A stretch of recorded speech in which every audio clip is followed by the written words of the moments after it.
हाँ बच्चों, हम क्या स्टार्ट कर रहे हैं? End S 40। इंड एस 40 किसका है? Investment property. इस तरह का कोई स्टैंडर्ड आपके इंटरमीडिएट में नहीं था। इन्वेस्टमेंट प्रॉपर्टी का मतलब क्या है? सबसे पहले डेफिनेशन देखो। Investment property is a property. Relevant definition की फर्स्ट डेफिनेशन पढ़ रहा हूँ, page number 7.386। Investment property is a property. Property के ब्रैकेट में क्या लिखा हुआ है? बोलो। लैंड और बिल्डिंग। तो ये सिर्फ किस प्रॉपर्टी की बात कर रहे हैं?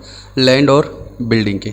और पार्ट ऑफ लैंड और बिल्डिंग और बोथ। पार्ट ऑफ लैंड और बिल्डिंग और बोथ का मतलब क्या है? कि या तो लैंड का कोई पार्ट, पूरी लैंड नहीं है आपके पास, या बिल्डिंग का कोई पार्ट। जैसे मान लो एक मतलब एक अपार्टमेंट है, वो पूरा का पूरा आपके पास नहीं है, या एक बिल्डिंग है जिसमें 10 फ्लोर है, उसमें से 2 फ्लोर ही आपके पास। तो पार्ट ऑफ लैंड और building held by the owner और बाय द लेसी। किसके पास हो? या तो ओनर की तरफ से आपके पास हो, और as a right to use asset, इसको बाद में करेंगे लीज वाले स्टैंडर्ड के बाद। इस वर्ड को एक बार है ना, राइट टू यूज एसेट, इसको लीज वाले स्टैंडर्ड के बाद समझ में आएगा तुम्हें, ठीक है। टू अर्न रेंटल, पर्पस क्या होना चाहिए? प्रॉपर्टी किस लिए आपके पास? रेंटल्स के लिए और फॉर कैपिटल एप्रिसिएशन और बोथ। रादर देन फॉर मतलब इनके नीचे जो यूज़ दिए हैं इसके लिए होनी चाहिए या इसके लिए नहीं होनी चाहिए?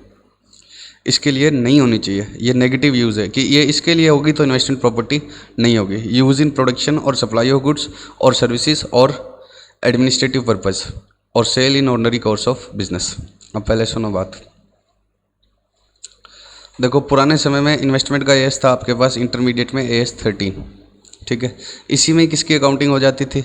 शेयर्स की। इसी में किसकी हो जाती थी? डिबेंचर्स की। और इसी में किसकी हो जाती थी? प्रॉपर्टीज़ की। अब क्या है, शेयर्स डिवेंचर्स के लिए एक अलग स्टैंडर्ड है, उसकी तो हम बाद में बात करेंगे। लेकिन प्रॉपर्टीज़ अगर आपके पास इन्वेस्टमेंट के तौर पर है, किसके तौर पर है? इन्वेस्टमेंट, तो उसका अलग से स्टैंडर्ड है, उसके ऊपर क्या नहीं लगेगा? कॉमन स्टैंडर्ड नहीं है इन्वेस्टमेंट्स का। अगर पुराने समय में देखो, मैं एक बार कंपेयर करवाता हूँ। AS 13 सभी तरह के इन्वेस्टमेंट्स को डील करता था, चाहे वो सिक्योरिटीज़ मार्केट के हो, चाहे क्या हो, प्रॉपर्टीज़ में किए हो आपने, ठीक है। अब क्या है, इंड एस 109 लगेगा शेयर वगैरह औरों के लिए, तो ठीक है। और इन्वेस्टमेंट के तौर पर अगर प्रॉपर्टी है तो कौन सा लगेगा? इंड एस 40, जो हम पढ़ना स्टार्ट कर रहे हैं। अब सुनो, ये एक बिल्डिंग है जिसमें कंपनी का कॉरपोरेट ऑफिस है। ये बिल्डिंग है, इसमें कंपनी की अलग अलग फैक्ट्रीज है, कई सारी बिल्डिंग है ऐसी। और ये कंपनी के पास सरप्लस रुपए पड़े थे, तो उसके लिए उसने एक्स्ट्रा बिल्डिंग खरीद ली। इसमें कंपनी अपना बिजनेस नहीं कर रही है, ये उन्होंने सरप्लस रुपए पड़े थे। तो इंडिया में लोग क्या करते हैं? प्रॉपर्टीज़ में इन्वेस्ट करते हैं, क्योंकि इनके रेट बढ़ते हैं। तो इसके ऊपर ये एस नहीं लगेगा, इसके ऊपर भी ये एस नहीं लगेगा। किस पर लगेगा? जो बिजनेस के लिए यूज़ नहीं हो रही।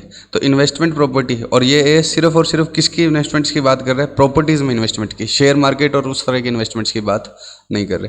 तो ये एस किसकी अकाउंटिंग अलग से बताएगा। हर तरह की प्रॉपर्टीज़ की अकाउंटिंग किस में नहीं होगी? PP वाले स्टैंडर्ड में नहीं होगी। ये क्या लिखा हुआ है? यूज़ इन द प्रोडक्शन और सप्लाई ऑफ गुड्स और सर्विसेज और फॉर एडमिनिस्ट्रेटिव पर्पस। जैसे कॉर्पोरेट ऑफिस किसके लिए होता है? एडमिनिस्ट्रेटिव पर्पस के लिए। प्रोडक्शन ऑफ गुड्स मतलब factory buildings. Supply of goods मतलब सेल्स ऑफिस, जैसे विशाल मेगा मार्ट के ऑफिस खुले हुए हैं। तो इनमें यूज़ होना चाहिए या नहीं होना चाहिए? ये नेगेटिव यूज़ है, अगर इसमें है तो नहीं होगा। और sale in ordinary course of business, ये किसके लिए हो गया? DLF के लिए। DLF के लिए क्या है? जो प्रॉपर्टीज़ है वो उसने क्या करनी है? सेल करनी है। तो इसके ऊपर कौन सा स्टैंडर्ड लगेगा? A पॉइंट वाले के ऊपर आप लिख लीजिए PP वाला। इसके ऊपर कौन सा स्टैंडर्ड लगेगा? PP वाला। और इसके ऊपर कौन सा लगेगा? इन्वेंट्रीज वाला, ठीक है। इन्वेंट्रीज वाला कौन सा है? इंड एस 2 है। और PP वाला कौन सा है? 16 है, ठीक है। तो इस AS का दायरा इन्वेस्टमेंट का है, और वो भी किस के इन्वेस्टमेंट का है? प्रॉपर्टीज़ के इन्वेस्टमेंट का। तो पहले तो अपने माइंड को नैरो कर लीजिए। आपके बिजनेस में क्या हो सकते हैं? शेयर्स हो सकते हैं,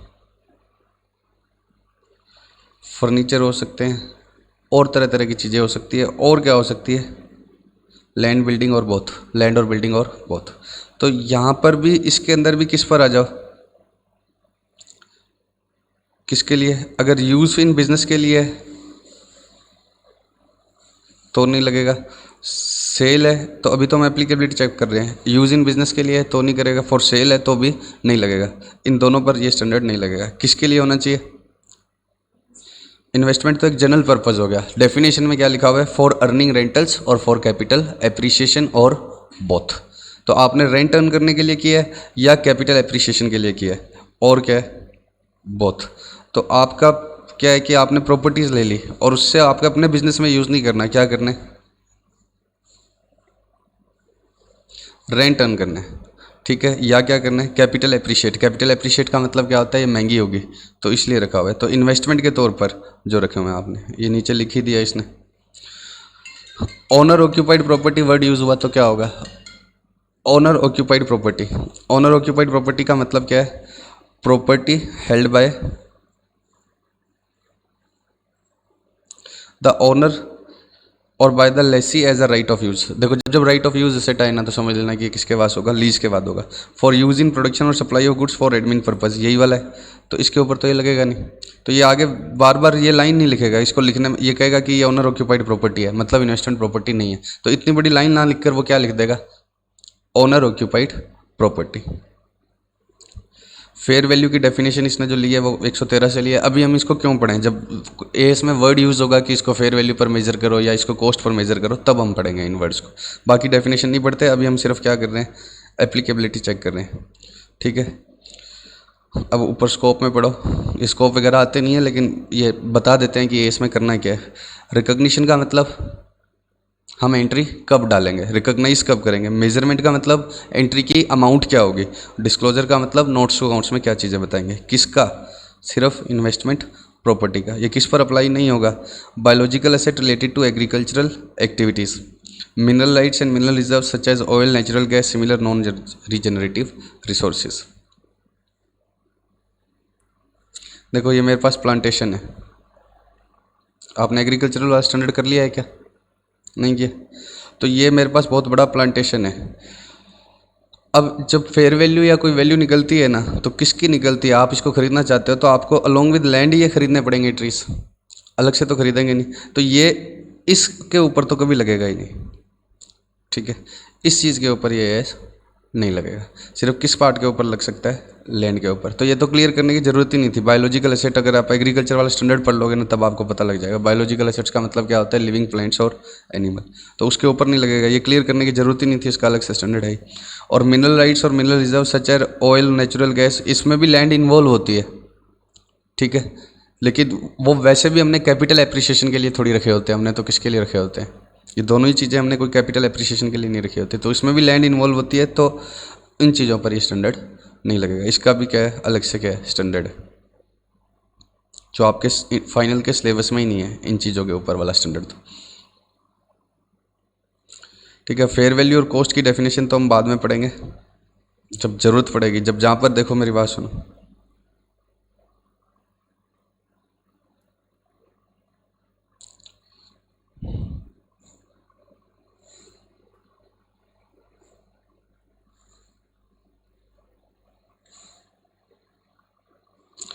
यहाँ पर आकर क्या वर्ड यूज़ होगा कि मेजरमेंट किस पर करना है? Cost per. तो जब ज़रूरत पड़ेगी तब हम कॉस्ट को और फेयर वैल्यू को पढ़ेंगे, ऐसे पढ़ेंगे समझ आएगा नहीं क्या है। तो इसलिए पहले हम आगे का पार्ट कर रहे हैं। तो अभी आपको किसकी डेफिनेशन समझ में आ गई? इन्वेस्टमेंट प्रॉपर्टी की और owner occupied property. Investment property के क्या यूज़ होते हैं पहले बताओ। इन्वेस्टमेंट प्रॉपर्टी में क्या आएगा? सिर्फ लैंड और बिल्डिंग और बोथ या उनका पार्ट। किसके लिए होना चाहिए? फॉर, या तो मैं ओनर हूँ या राइट ऑफ यूज एसेट है वो, ठीक है। कि पर्पज़ क्या होना चाहिए? रेंटल और कैपिटल एप्रिसिएशन और बोथ। और क्या पर्पज़ नहीं होना चाहिए? नेगेटिव पार्ट में क्या लिखा हुआ है? प्रोडक्शन ऑफ गुड्स के लिए यूज़ नहीं होना चाहिए, supply of goods, production of goods और सप्लाई ऑफ गुड्स और सर्विसेज के लिए यूज़ नहीं होना चाहिए, प्लस एडमिन पर्पज़ के लिए यूज़ नहीं होना चाहिए, और sale in ordinary course of business नहीं होना चाहिए। और जो फर्स्ट एक्सक्लूजन है उसी को हम क्या बोलते हैं? Owner occupied property. उसी को क्या बोलते हैं हम? Owner occupied property. देखो अब बात सुनो,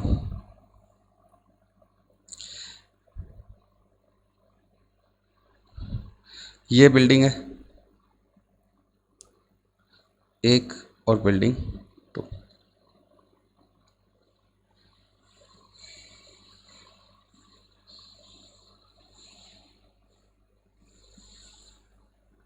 जनरेटर, सोलर प्लांट, 10 चीज़ें मान लो, बाकी कोई भी any item of PP, any other item of PP, ठीक है। ये मैंने बिजनेस के यूज़ के लिए रखी हुई है, अपने बिजनेस में, चाहे एडमिन यूज़ है चाहे प्रोडक्शन सप्लाई ऑफ गुड्स है। और ये किसके लिए रखी हुई है मैंने?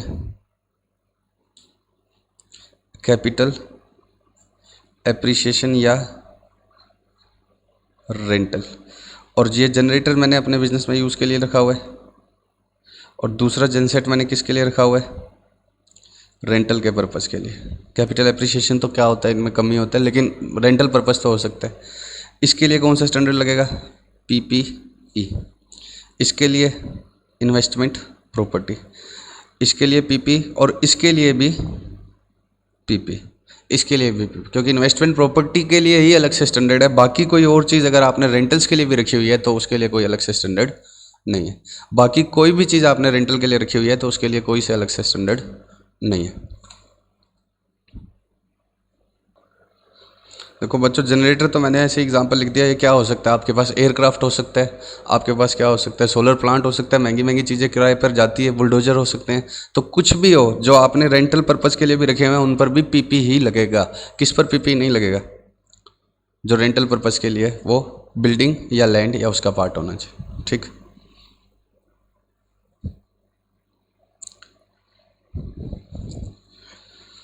अब नेचर ऑफ इन्वेस्टमेंट प्रॉपर्टी है, फटाफट से पढ़ते हैं, रिपीट किया हुआ। Investment properties held to earn rental और कैपिटल एप्रिसिएशन और बोथ। तो ये तो वही बात लिखी हुई है। Therefore an investment property generates cash flows largely independent of the other assets held by the entity. This distinguishes investment property from owner occupied property. इसका मतलब क्या है? देखो, अगर मैंने रेंट के लिए ये प्रॉपर्टी रखी हुई है तो ये अपने आप कैश फ्लो जनरेट कर रही है। और अगर ये प्रॉपर्टी मैंने किसके लिए रखी हुई है? एडमिन पर्पज़ के लिए, प्रोडक्शन सप्लाई के लिए, तो इसका कैश फ्लो जनरेट नहीं हो रहा। जैसे मैं कोचिंग में पढ़ा रहा हूँ और कोचिंग की बिल्डिंग मेरी है, तो क्या ये अकेली अकेली बिल्डिंग कैश फ्लो जनरेट कर रही है, या फर्नीचर, AC, वाइट बोर्ड, ये सब मिलकर जनरेट कर रहे हैं? और इन्वेस्टमेंट प्रॉपर्टी की क्या खास बात होगी? वो किसी दूसरी एसेट्स के बिना इंडिपेंडेंट कैश फ्लो जनरेट कर रही होगी। तो इन्वेस्टमेंट प्रॉपर्टी का नेचर क्या है? ये खुद अपने आप में ही क्या कर देती है? Cash flow generate. आपके पास और कोई प्रॉपर्टीज़ है, लैंड बिल्डिंग है, लेकिन वो अपना अपना सिर्फ अकेला कैश फ्लो जनरेट नहीं कर रही, बाकी एसेट्स के साथ मिलकर जनरेट कर रही है। आपको गुड्स सेल करने पड़ रहे हैं, आपको सर्विसेज देनी पड़ रही है, कोचिंग में पढ़ाना पड़ रहा है, तो वो फिर इन्वेस्टमेंट प्रॉपर्टी नहीं है, ठीक है। तो इन्वेस्टमेंट प्रॉपर्टी की खास बात क्या है? ये लार्जली इंडिपेंडेंट क्या करती है? कैश फ्लो जनरेट करती है।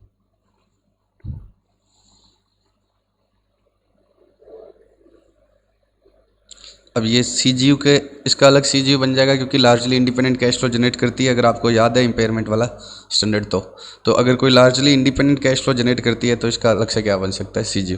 ये बात इसने कहाँ से डिराइव की हुई है? इंड AS 36 से। तो ये बात अगर 36 नहीं किया हुआ है तो एक बार के लिए क्या कर दो? इग्नोर। ये पढ़ लेना, इसमें वापस से रिपीट किया हुआ है। अब एग्जाम्पल्स लिखे हुए हैं, क्या क्या इन्वेस्टमेंट प्रॉपर्टी है? Land held for long term capital appreciation rather than for short term sale in the ordinary course of business. आपने लैंड खरीदी और आपको लॉन्ग टर्म के लिए इसको रखना है कि लंबे समय तक इसको मैं इन्वेस्टमेंट के तौर पर किया हुआ है कि जब बहुत महंगी हो जाएगी तब मैं बेचूंगा। ऐसे नहीं है कि आपने आज खरीदी और आपको लगता है कि शॉर्ट टर्म में थोड़ा रेट बढ़ेगा। जैसे अभी किसका टाइम चल रहा है? कोविड का टाइम चल रहा है, तो प्रॉपर्टीज़ क्या हो रखी है? सस्ती हो रखी है, ठीक है। क्यों सस्ती हो रखी है? लोगों को रुपए की ज़रूरत है, वो अपनी प्रॉपर्टी सेल कर रहे हैं, और दूसरी तरफ बायर कम है क्योंकि दूसरे लोगों के पास भी रुपए नहीं है। तो प्रॉपर्टी सस्ती हो रखी है, तो मेरे पास अगर थोड़े बहुत रुपए पड़े हैं और मेरा कोई लॉन्ग टर्म विजन नहीं है, बस एक बार खरीद लेता हूँ, जैसे कोविड सिनेरियो आउट होगा उस समय बेच दूंगा, तो वो इन्वेस्टमेंट प्रॉपर्टी नहीं है, क्योंकि वो तो मेरा क्या है? लॉन्ग टर्म कैपिटल एप्रिसिएशन का पर्पस नहीं है। Short term sale ordinary course of business में करना है तो वो नहीं होगा, ठीक है। Land held for currently undetermined future use, ये उसकी डेफिनेशन से तो नहीं क्लियर हो रहा, लेकिन क्या है, अब इस एस ने बोल दिया है कि ये इसमें ही लिखा हुआ है ये बात, ये कोई इंस्टीट्यूट के एग्जाम्पल नहीं है। डेफिनेशन से देखें तो क्लियर ही नहीं है मुझे। मैंने एक प्रॉपर्टी खरीद ली, देखो अभी सस्ती मिल रही थी, एक प्रॉपर्टी मैंने खरीद ली। अब मुझे ये क्लियर नहीं है कि मैं इसमें क्या चलाने वाला हूँ, कोचिंग, ठीक है। अभी कोचिंग चल गई तो कोचिंग ही चला लेंगे, नहीं तो जिस बिल्डिंग में कोचिंग पढ़ा ही रहे हैं उसमें पढ़ाते रहेंगे, और ये कैपिटल एप्रिसिएशन के लिए रख लेंगे। और इस लोकेशन, जिस लोकेशन पर ये खरीदी है, अगर वहाँ कोचिंग को अच्छा क्या मिल गया, रिस्पॉन्स मिल गया, तो कोचिंग चला लेंगे। तो मैं श्योर नहीं हूँ कि कोचिंग चलाऊँगा या कैपिटल एप्रिसिएशन के लिए रखूँगा, तो मैं इसको कहाँ क्लासीफाई करूँ?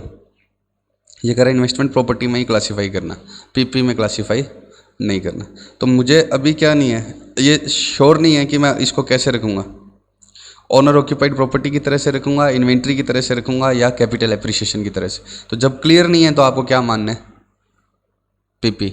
जब आपको यूज़ क्लियर नहीं है, आपका इंटेंशन क्लियर नहीं है कि आप क्या करने वाले हो, तो आपको क्या मानना है, पीपी ही मानना है। सॉरी पीपी नहीं, क्या मानना है, इन्वेस्टमेंट प्रॉपर्टी मानना। Building owned by entity, right to use को हमेशा छोड़ देना एक बार। And leased out under one और मोर ऑपरेटिंग लीज। बिल्डिंग आपने क्या करी, ओनर हो आप, और आपने ऑपरेटिंग लीज में लिख रखी है। यहाँ फाइनेंस लीज क्यों नहीं वर्ड लिखा हुआ, ये बिल्डिंग है, आप दो तरह से लीज पर दे सकते हो, थोड़ा बहुत याद है ना इंटर का, ऑपरेटिंग और फाइनेंस। सिर्फ ऑपरेटिंग लीज ही लिखा हुआ है।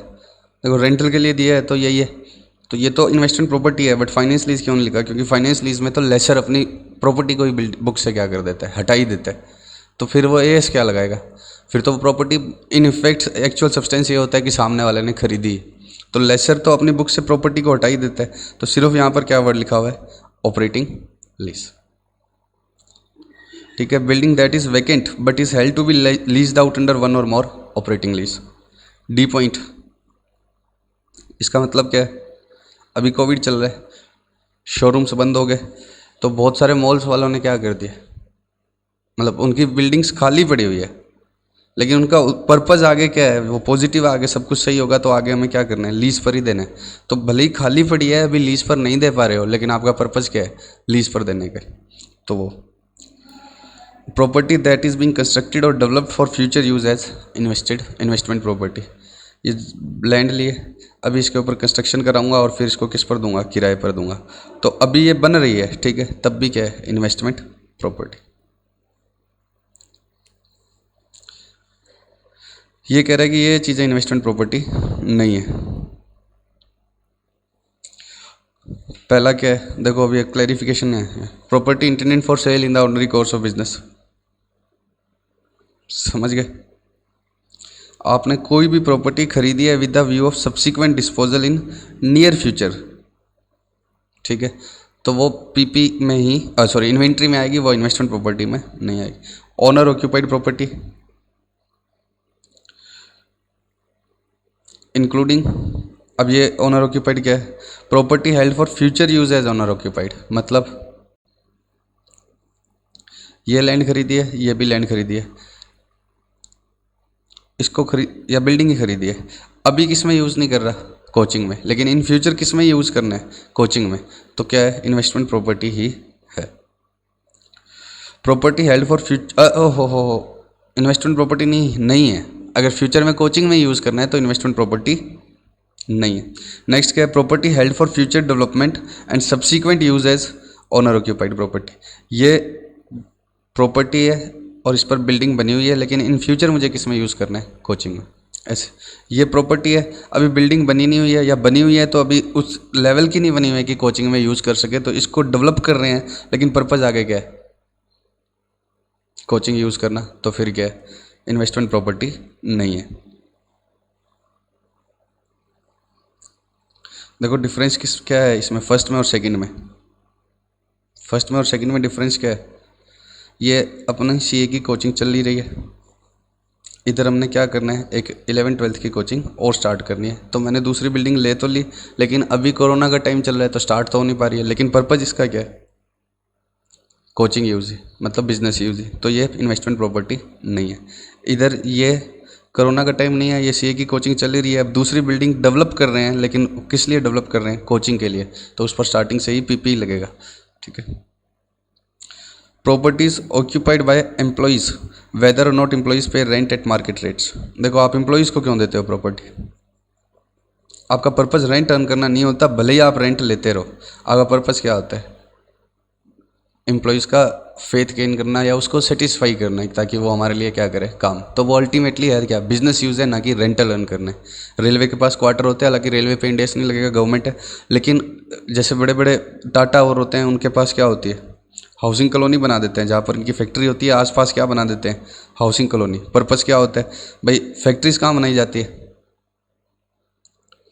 शहर से बहुत बाहर।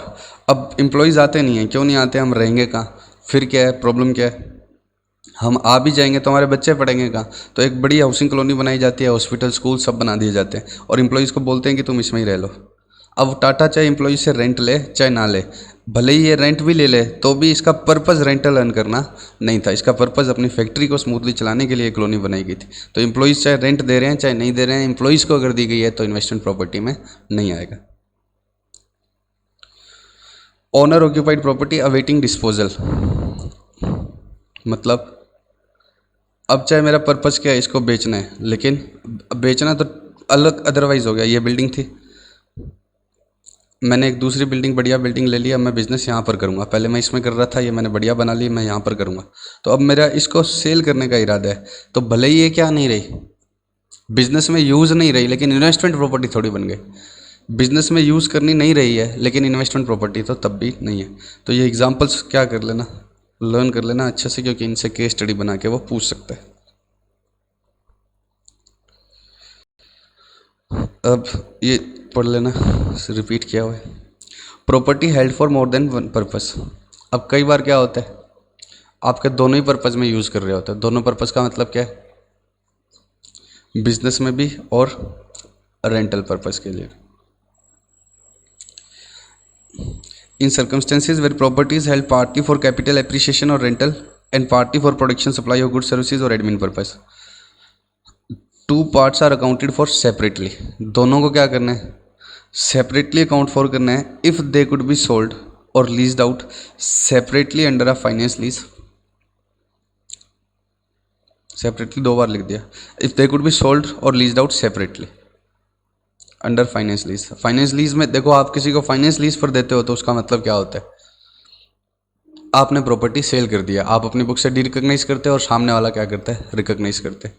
अब सुनो मेरी बात, मुझे ना 1 फुट स्पेस खरीदना है, मिल जाएगा? एक स्टैंडर्ड साइज़ तो होता है ना हर एरिया का। मुझे क्या करना है? बहुत ही छोटा स्पेस खरीदना है, तो इतना थोड़ी मिल जाएगा। एक टाइल्स के जितना क्या करना है? स्पेस खरीदना है, तो इतना मुझे थोड़ी मिलेगा। तो अब मेरे पास ये क्या है? इतना स्टैंडर्ड साइज़ है। जैसे अगर हम बीकानेर में रहते हैं तो उसकी बात करें तो यहाँ 25:50 का स्टैंडर्ड साइज़ है, किसमें? व्यास कॉलोनी में। इससे छोटी लैंड नहीं मिलती, इससे छोटी लैंड नहीं मिलती है। 25:50, इसको 25-50 बोलते हैं देसी भाषा, ठीक है? इससे छोटी लैंड नहीं मिलती है। अब मैंने ये खरीद ली और इसमें आधे पार्ट में मैंने क्या कर लिया? कंस्ट्रक्शन इस तरह से कर लिया कि यहाँ मेरा क्या है? बिजनेस यूज़ होगा और यहाँ क्या होगा? रेंट पे दे दूँगा। और एक मैंने बड़ी स्पेस खरीदा, 25:50 के क्या कर लिए? 2 खरीद लिए, ठीक है? और मैंने एक पार्ट में इकट्ठा खरीद लिया ताकि क्या है? सस्ता, मतलब 2 प्लॉट खरीदूंगा तो थोड़े रेट क्या मिलेंगे? कम। और यहाँ पर मैं बिजनेस कर रहा हूँ, यहाँ मेरा रेंटल या कैपिटल एप्रिसिएशन पर्पज़ है। मैं इस पार्ट को अलग बेच सकता हूँ, इस पार्ट को अलग बेच सकता हूँ, क्योंकि इतना इतना स्टैंडर्ड साइज़ है कि ये इतना अलग सेल हो सकता है, इतना अलग। तो इस पर क्या लगा दो? पीपी, और इस पर क्या लगा दो? आईपी। आईपी बोले तो इन्वेस्टमेंट प्रॉपर्टी। यहाँ तो नहीं हो सकता ना ये, यहाँ तो ये स्टैंडर्ड साइज़ का है। मैंने कंस्ट्रक्शन इस तरह से कर लिया कि मैंने थोड़े पार्ट में ही बिज़नेस यूज़ करता हूँ, छोटी दुकान बना ली, और दूसरी तरफ देखा होगा तुमने, घरों के बाहर दुकान बनी होती है, और दूसरी तरफ मैंने क्या है? रेंटल के लिए रख दिया। तो यहाँ पर ये आधे आधे सेल नहीं हो सकते। इसका अभी हमने ट्रीटमेंट नहीं पढ़ा है। इसका ट्रीटमेंट क्या है? इस पर क्या लगा दो? पीपी, और इस पर क्या लगा दो? बोलो, आईपी। या इसको अदरवाइज़ आप ऐसे देख सकते हो कि ये स्टैंडर्ड साइज़ है, इससे छोटा साइज़ सेल नहीं होता है, लेकिन इसके ऊपर 10 फ्लोर है या 2 ही फ्लोर है या कुछ भी फ्लोर है, जिसमें से कुछ बिजनेस में यूज़ हो रहे हैं और कुछ रेंटल्स में। अगर जिस भी जगह पर आप रह रहे हो वहाँ के लेजिस्लेशन ऐसे है कि अलग अलग पार्ट क्या किया जा सकता है? फ्लोर सेल किए जा सकते हैं। तो इसके ऊपर क्या लगाएंगे? इन्वेस्टमेंट प्रॉपर्टी, और इसके ऊपर पीपी। लेकिन अलग अलग पार्ट नहीं सेल हो सकते, टोटली सेल होंगे। ये डिपेंड करेगा जहाँ जिस लोकेलिटी में आपकी लैंड है उस पर। तो अगर अलग अलग अलग से सेल हो सकते हैं, और क्या हो सकते हैं? लीज पर दिए जा सकते हैं, फाइनेंस लीज पर। The two parts are accounted for separately if they could be sold और leased out separately under finance lease.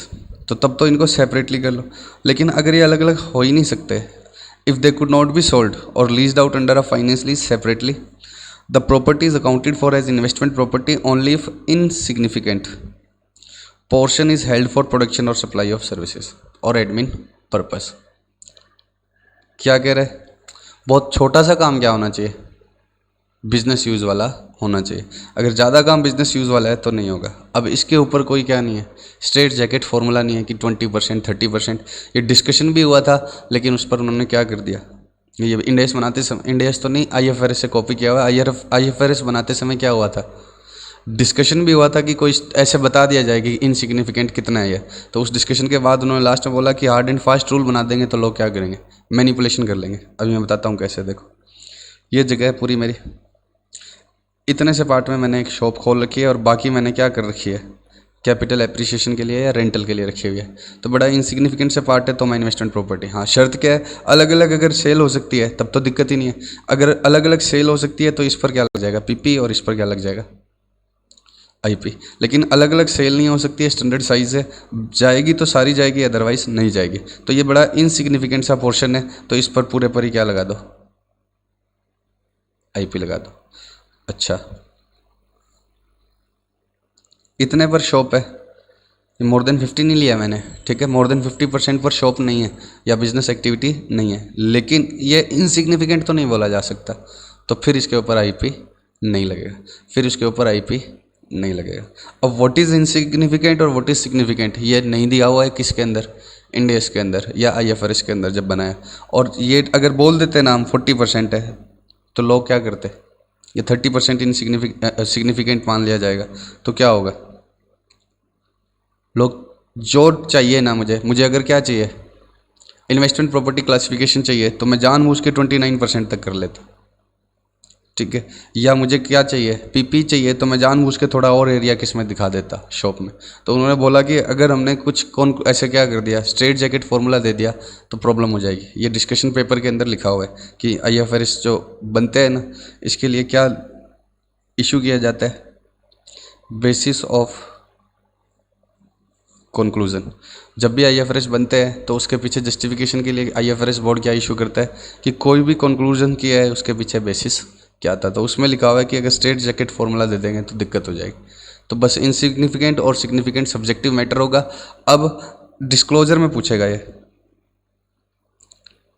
इसका जो डिस्क्लोजर है ना ये इसके, उसमें लिखा हुआ है। तो डिस्क्लोजर में ये पूछ लेंगे कि आप सिग्निफिकेंट या इनसिग्निफिकेंट डिसाइड कैसे करते हो। तो सिग्निफिकेंट और इनसिग्निफिकेंट के ऊपर क्या नहीं है, आपको एंटिटी को खुद ही अपनी कॉल लेनी है, लेकिन उसको डिस्क्लोज करना पड़ेगा जब इस तरह के इश्यूज आए नोट्स टू अकाउंट्स में कि हम किस तरह से सिग्निफिकेंट या इनसिग्निफिकेंट डिसाइड करते हैं। इंडिया में कोई ऐसा हार्ड एंड फास्ट रूल नहीं है कि ये सिग्निफिकेंट है ये इनसिग्निफिकेंट। अब बताना मुझे, दोनों यूज़ के लिए हो रही है। अगर हम क्या कर सकते हैं, एबल टू स्प्लिट लिखा हुआ है ना जो वर्ड आपके स्टडी मटेरियल में, एबल टू स्प्लिट का मतलब क्या है, हम अलग अलग बेच सकते हैं। स्प्लिट तो हम कर ही लेंगे, लो 60% 40% बेच, ऐसे स्प्लिट करने का मतलब नहीं है। एबल टू स्प्लिट का मतलब हम अलग अलग सेल कर सकते हैं, यानी इसको अगर अलग अलग सेल कर सकते हैं या फाइनेंस लीज पर दे सकते हैं तो रेस्पेक्टिव स्टैंडर्ड लग ही जाएंगे। बट अगर एबल टू स्प्लिट नहीं है, सारा का सारा साथ में ही सेल होगा, तो क्या देखना आपको, insignificant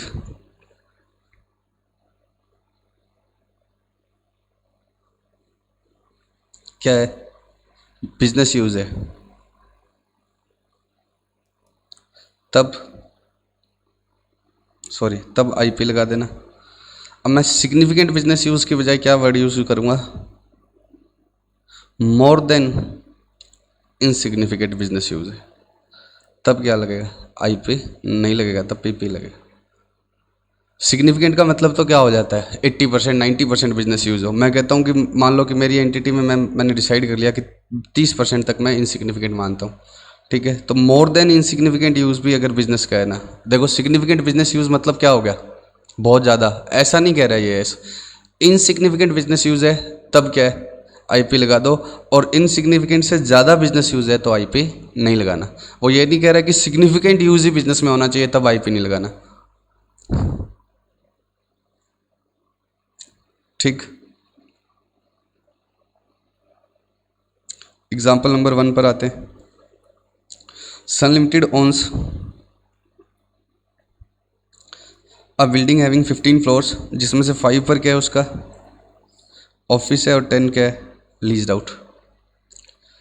according to the law company could sell legal title of 10 floors without while retaining, तो अलग अलग सेल हो सकते हैं, तब तक कोई दिक्कत ही नहीं है, रिस्पेक्टिव स्टैंडर्ड लग जाएंगे, पढ़ लेना आंसर।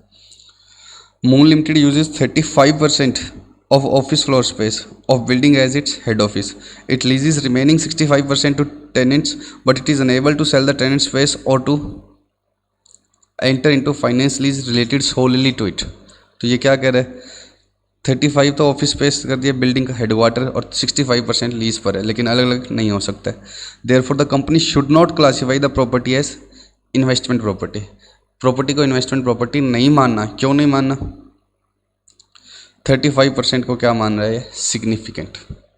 ठीक है, अब एग्ज़ाम में तो हो जाएगा, या तो आपको सिग्निफिकेंट लिखा होगा या ये एग्जाम्पल रिपीट होंगे, लेकिन एक्चुअल में आपको इसको क्या करना पड़ेगा, डिस्क्लोज करना पड़ेगा कि आप क्यों सिग्निफिकेंट मान रहे हैं 35% को। ठीक है, N entity owns a hotel, ये अभी समझाया नहीं, पहले ये एग्जाम्पल ऊपर लिख दिया, ये है किसका? अच्छा ठीक है, करते हैं एक बार। An entity owns a hotel which includes health and fitness center housed in a separate building that is part of premises of the entire hotel. The owner operates the hotel and other facilities on the hotel with the exception that health and fitness center which can be sold or leased out under a finance lease. The health and fitness center will be leased to an independent operator. The entity has no further involvement in the health and fitness center. In this scenario, management should classify the hotel and other facility as property, plant and equipment in accordance with Ind AS 16 and health and fitness center as investment property. समझ रहे हो ये बात? देखो मैं पहले एक छोटा एग्जांपल लेता हूँ। ये मुझे कोचिंग चलानी है, और कोचिंग चलानी है तो मुझे क्या चाहिए, कैंटीन भी चाहिए कि बच्चे खाने पीने औरों के लिए, कि हम कोचिंग में से बच्चों को बाहर नहीं जाने देते और मुझे कैंटीन चाहिए। स्कूल औरों में देखा होगा तुम, बट मैं चाहता क्या हूँ, कोचिंग से अर्न करना, पढ़ाऊँगा, सब कुछ करूँगा, ये सब करूँगा। कैंटीन से मैं कमाना नहीं चाहता, बट ये ज़रूरी है अगर कोचिंग को क्या करना है, चलाना है। तो मैंने जब बनाई जगह, तो मैंने ये कोचिंग के लिए भी बना ली इतनी जगह, और ये किसके लिए बना ली, कैंटीन के लिए। इसको मैं सिर्फ लीज़ पर दूंगा, रेंट पर दूंगा, मुझे किराए में इंटरेस्ट है भाई। ऐसे ही होता है, जैसे बड़े हॉस्पिटल्स होते हैं ना, फोर्टिस वगैरह, और उनमें क्या होता है, कैफेटेरिया और खुले हुए होते हैं। तो वो क्या करते हैं कि हॉस्पिटल से तो हम कमाएंगे, कैफेटेरिया में अब हम चाय पानी का हिसाब थोड़ी करेंगे, हमें डॉक्टर्स वाले प्रोफेशन से क्या करनी है, कमाई। तो वो सीधा ठेका दे देते हैं कि अगले 1 साल के लिए 5 लाख रुपये हमें दे दो, ये जगह तुम्हारी, तुम इसमें चाय बेचो, कुछ भी बेचो। 5 लाख रुपए कम होते हैं, मतलब ज़्यादा का होता है, तो इस तरह से करते हैं। तो इस पार्ट को क्या है, इन्वेस्टमेंट प्रॉपर्टी लगेगा ना, रेंटल अर्न करना पर्पज है यहाँ पर, है ये भी लैंड बिल्डिंग। और इस पार्ट पर क्या लगेगा, पीपी। अगर ये क्या हो सकता है, अलग अलग। सिमिलरली यहाँ पर क्या है, अलग अलग हो सकता है, मतलब अलग अलग सेल कर सकते हैं। यहाँ पर क्या लगेगा, आईपी, और यहाँ पर क्या लगेगा, पीपी। तो इसने एग्जांपल बस हॉस्पिटल और कोचिंग का ना दे के किसका दे रखा है, hotel and fitness centre. Fitness centre मतलब एक तरह से जिम टाइप का समझ लो। और जिम वाला काम हम खुद नहीं कर रहे, हम सिर्फ क्या करेंगे, इंडिपेंडेंट ऑपरेटर को देंगे। Health and fitness centre will be lease to independent operator, और होटल हम खुद चलाएंगे। The owner operates the hotel and other facilities of the hotel with the exception. With the exception मतलब एक चीज़ वो नहीं चलाएगा, और होटल की बाकी फैसिलिटीज़, होटल की बाकी फैसिलिटीज़ मतलब लॉन्ड्री, स्पा, सब कुछ वो चलाएगा, लेकिन हेल्थ और फिटनेस सेंटर वो कुछ नहीं चलाएगा, वो अलग से देगा। और आगे क्या लिखा हुआ है कि ये अलग से किराए पर दिया जा सकता है या बेचा भी जा सकता है, तो हम एबल टू स्प्लिट है। तो इसलिए क्या बोल दिया, हेल्थ और फिटनेस सेंटर को तो क्या लगा दो, इन्वेस्टमेंट प्रॉपर्टी, और उसको क्या लगा दो, पीपी। अगर ये अलग से नहीं बेचा जा सकता हेल्थ और फिटनेस सेंटर, तब क्या होता, then because of the owner occupied property is not insignificant। Owner occupied property insignificant नहीं है। होटल वाला पार्ट क्या है, बड़ा है, बिजनेस वाला पार्ट क्या है, बड़ा है, इज़ नॉट इनसिग्निफिकेंट, मतलब इनसिग्निफिकेंट से ज़्यादा है, तो इसलिए पूरे पर ही क्या लगेगा फिर, ओनर ऑक्यूपाइड प्रॉपर्टी। बिजनेस वाला पार्ट अगर मोर देन इनसिग्निफिकेंट हो जाए तो क्या लगेगा, PPE। समझ गए ना एग्जाम्पल। अभी तक हमने अकाउंटिंग स्टार्ट कर दी है क्या, नहीं, हम तो सिर्फ चेक कर रहे हैं कि लगाएं ये स्टैंडर्ड या ना लगाएं। अकाउंटिंग तो क्या होगी, बाद में स्टार्ट होगी, एप्लीकेबिलिटी चेक कर रहे हैं। अब देखो एंसिलरी सर्विसेज का आजकल क्या है, ट्रेंड है ये। एक सिंपल सी बात करते हैं, एक बार इंडेक्स की बात नहीं करते, छोटा लेवल का एग्जांपल है। ये बिल्डिंग मैंने रेंट पर ले रखी है कोचिंग के लिए। अब इस बिल्डिंग में कोई प्रॉब्लम हो जाती है तो मैं खुद ठीक करूंगा या ओनर को बोलूँगा, बेसिक मेंटेनेंस की बात है तो ओनर ही करेगा, क्योंकि मैं जो रेंट पे कर रहा हूँ वो मैं टूटी हुई बिल्डिंग का पे कर रहा हूँ या सही बिल्डिंग का पे कर रहा हूँ। इस बिल्डिंग की छत टपकने लग गई तो मैं खुद क्यों ठीक कर रहा हूँ, क्योंकि रेंट तुम मुझसे कैसा ले रहे हो, सही सही बिल्डिंग का, तो बिल्डिंग भी तो क्या क्या दो, सही सही। तो जो भी कोई बिल्डिंग और में खराबी होते हैं तो लोग किसको बोलते हैं, ओनर को बोलते हैं। वो क्या करवा के देते हैं, सही करवा के देते हैं। तो अब ओनर कोई बेसिक मेंटेनेंस की सर्विसेज दे रहा है आपको या सिक्योरिटी की सर्विस दे रहा है, और कोई बहुत बड़ी सर्विसेज नहीं दे रहा, सिर्फ क्या दे रहा है, basic maintenance and security. Security का मतलब एंट्री पर क्या बैठे होते हैं, सिक्योरिटी वाले बैठे होते हैं, वो आपसे डेट, कभी गए हो क्या बड़े शहरों में, अपार्टमेंट शहरों में, वो आपसे डेट वगैरह और सब कुछ क्या है डलवा लेते हैं, कौन आया था क्यों आया था, ताकि पता लगता रहे कि बाद में कोई दिक्कत हो जाए तो कौन था ये था।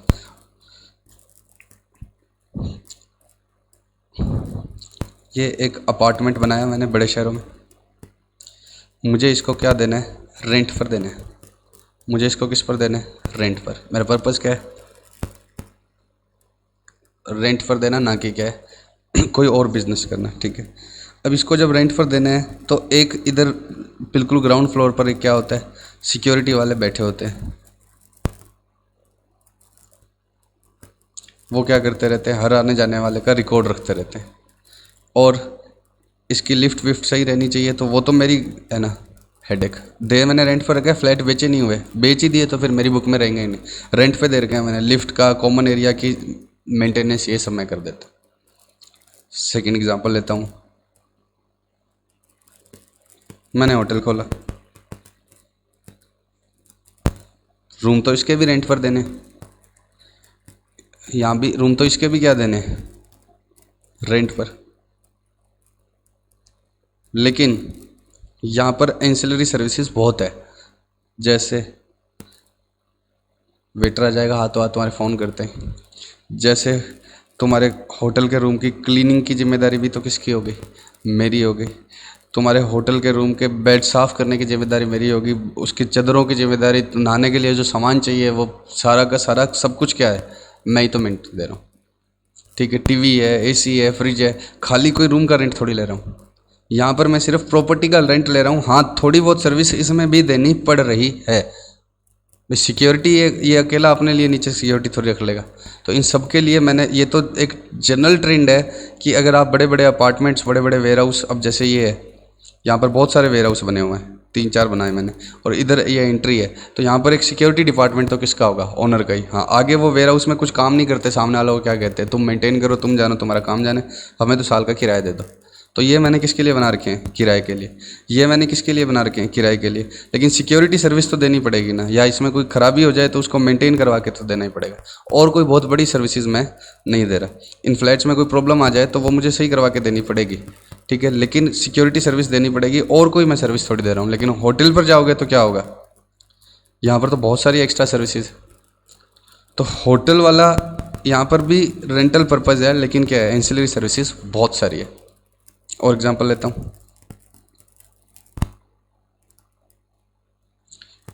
कॉन्फ्रेंस रूम रेंट पर मिलते हैं बड़े शहरों में। मैं एक नया सीए बना हूँ और प्रैक्टिस कर रखी है मैंने, तो मेरे पास छोटा सा ऑफिस है।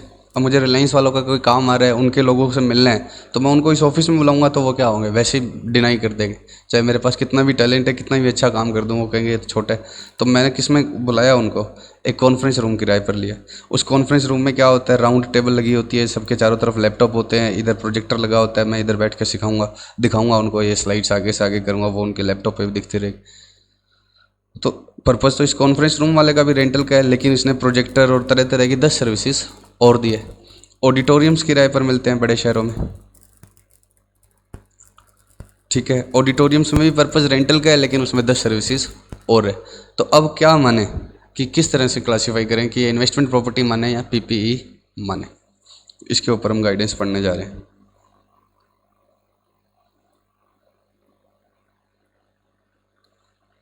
Ancillary services. In some cases, an entity provides ancillary services to the occupants of the property it holds. An entity treats such a property as investment property if services are insignificant to the arrangement as a whole. To the arrangement as a whole मतलब जो total हम दे रहे हैं उसमें हमारा main purpose rent किसका है, property का है, ना कि सर्विसेज से पैसे कमाने। देखो बेसिक मेंटेनेंस देनी ही पड़ेगी, बेसिक सिक्योरिटी देनी पड़ेगी, लेकिन हमारा पर्पज़ रेंट का है, ना कि सिक्योरिटी और मेंटेनेंस की सर्विस देकर रुपए कमाने का। तो वो इनसिग्निफिकेंट है, तब तो उसको क्या मान लेंगे हम, IP. An example is when the owner of an office building provides security and maintenance services to the lessees who occupy the building. और अगर सर्विसेज प्रोवाइडेड क्या है, सिग्निफिकेंट है, जैसे होटल्स है, उसमें जो गेस्ट को हम सर्विस देते हैं वो सिग्निफिकेंट होती है, खाली रूम का रेंट होता है, सर्विसेज के भी चार्जेस ले रहे हैं हम। तुम एक फ़ोन कर देना, तुम्हारे रूम में क्या आ जाएगा, खाना आ जाएगा, खाने के अलग लेंगे वो ठीक है, लेकिन पहुंचाने के चार्जेस भी तो अलग से ले रहे हैं, वेटर आ जाएगा। तो ये सब क्या है, इन्वेस्टमेंट प्रॉपर्टी नहीं हो सकता, इनको हम क्या मानेंगे, ओनर ऑक्यूपाइड प्रॉपर्टी। तो बताओ जो मैंने तुमसे एग्जांपल लिए उनमें क्या क्या होगा, कि क्या होगा, आईपी होगा, इसमें तो मैं सिक्योरिटी और ये दे रहा हूँ। होटल्स में पीपी, ये वेयर हाउस में बस बागे एंट्री पर सिक्योरिटी की सर्विसेज है। आगे मैंने वेयर हाउस बनाए हैं, लेकिन मैं एक एक आदमी से क्या नहीं करता कि जैसे ये फार्मर आ गए, ये कहते हैं कि हमारी फसल यहाँ पर स्टोर कर दो, क्रॉप्स, और किराया लो, तो मेरा कोई लेना देना नहीं है, ये जिसको मैंने किराए पर दिया वो कर रहे हैं बिजनेस, मैंने तो वेयर हाउस रेंट पर दे रखे हैं। हाँ, कोई अंदर आए और मैं चेक करता रहता हूँ सिक्योरिटी, तो वो तो अलग चीज़ है।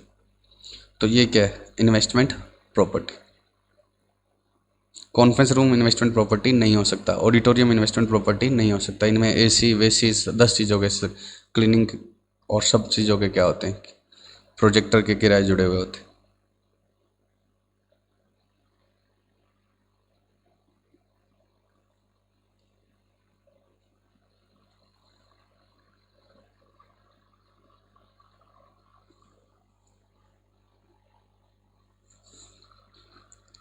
एग्जाम्पल 4 पढ़ो या होमवर्क कर लेना।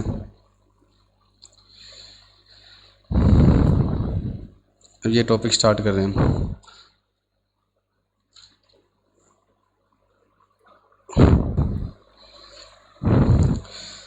सिक्स पॉइंट पढ़ रहे हैं हम, difficulty in deciding classification under investment property.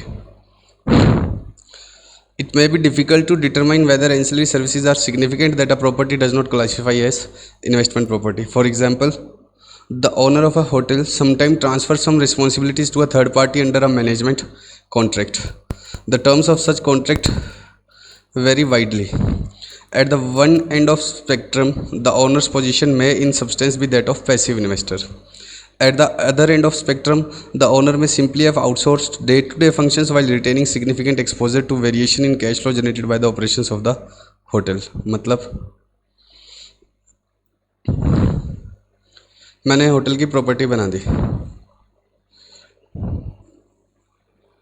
मैंने होटल की प्रॉपर्टी बना दी और मैंने तुम्हें इसका मैनेजमेंट दे दिया।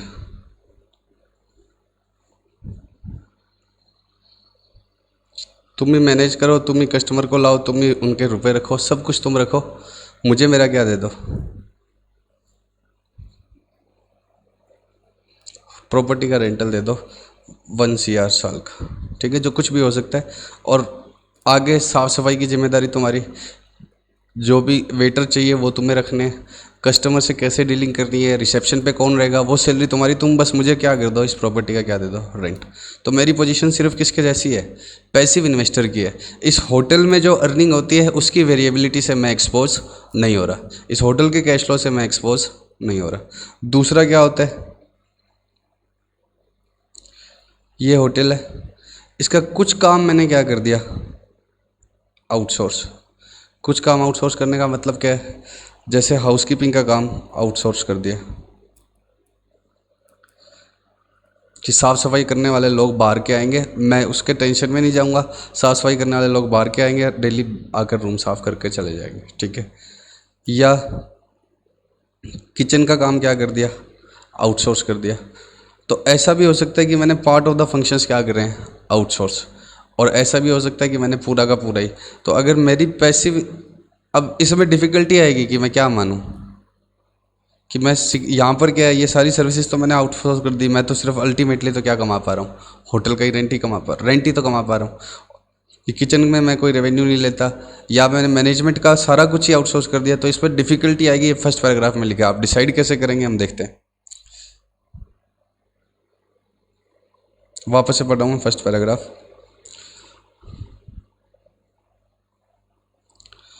The owner of a hotel sometimes transfers some responsibilities to third parties under a management contract.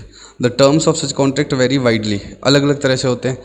कई बार क्या होता है, at the one end of spectrum, मतलब कई बार द ओनर्स पोजीशन में in substance be that of passive investors.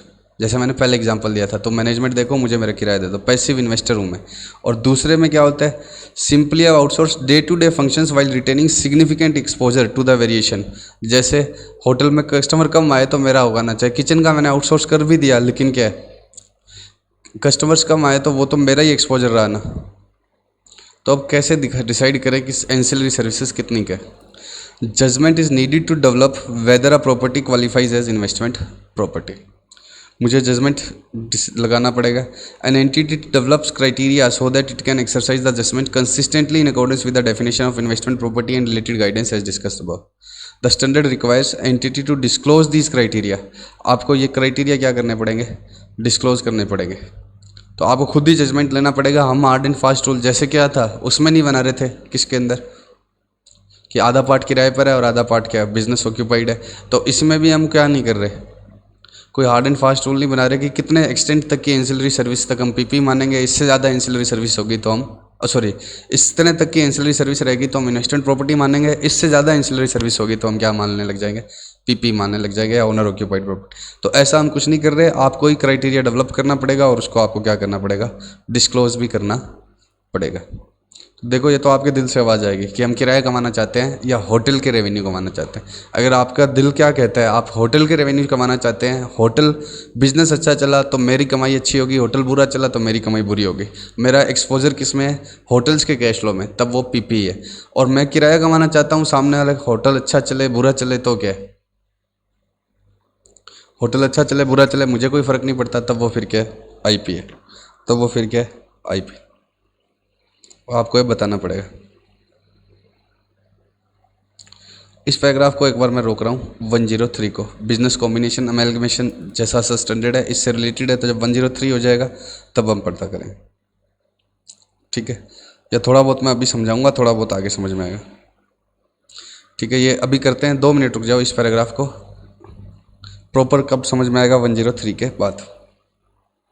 अब 7th पर आओ।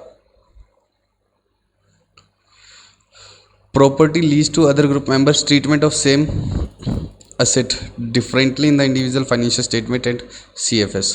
अब थोड़ा बहुत इंटरमीडिएट याद है ना आपको, स्टैंड लोन फाइनेंशियल स्टेटमेंट भी बनाते थे और कंसोलिडेटेड फाइनेंशियल स्टेटमेंट भी बनाते थे। तो अब कई बार क्या होगा, इंडिविजुअल फाइनेंशियल स्टेटमेंट में हो सकता है वो इन्वेस्टमेंट प्रॉपर्टीज आ जाए, लेकिन किस में, कंसोलिडेटेड में क्या आ जाए, ओनर ऑक्यूपाइड प्रॉपर्टी। मैं एग्जांपल लेता हूँ, ये होल्डिंग कंपनी की प्रॉपर्टी है, ये इसने लेट आउट कर दी किसको,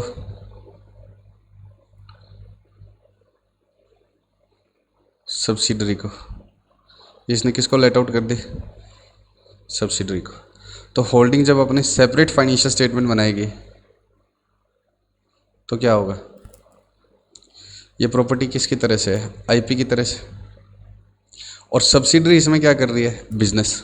तो जब हम कंसोलिडेटेड बनाते हैं तो हम तो ये मानकर चलते हैं कि दोनों क्या है, एक ही एंटिटी है। तो होल्डिंग प्लस सब्सिडरी को जब सीएफएस बनाएंगे तो फिर ये प्रॉपर्टी किस में यूज़ हो रही है, रेंट। तो इसमें रेंट की जो इनकम आएगी, इसमें रेंट का वो एक्सपेंस आएगा, वो तो कट ही जाएंगे कंसोलिडेटेड फाइनेंशियल स्टेटमेंट में। इनकम और एक्सपेंस तो हम एक दूसरे से कमाया हुआ तो दिखाते ही नहीं। तो अल्टीमेटली ये किस में रह गई, ओनर ऑक्यूपाइड। तो सेपरेट में इन्वेस्टमेंट प्रॉपर्टी आएगी, लेकिन सीएफएस में क्या आ जाएगी, owner occupied property.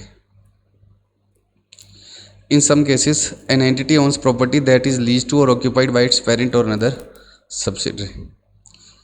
The property does not qualify as investment property in CFS. CFS में नहीं होगी, because property is owner occupied from the perspective of group. Group के लिए तो बिजनेस में यूज हो रही है।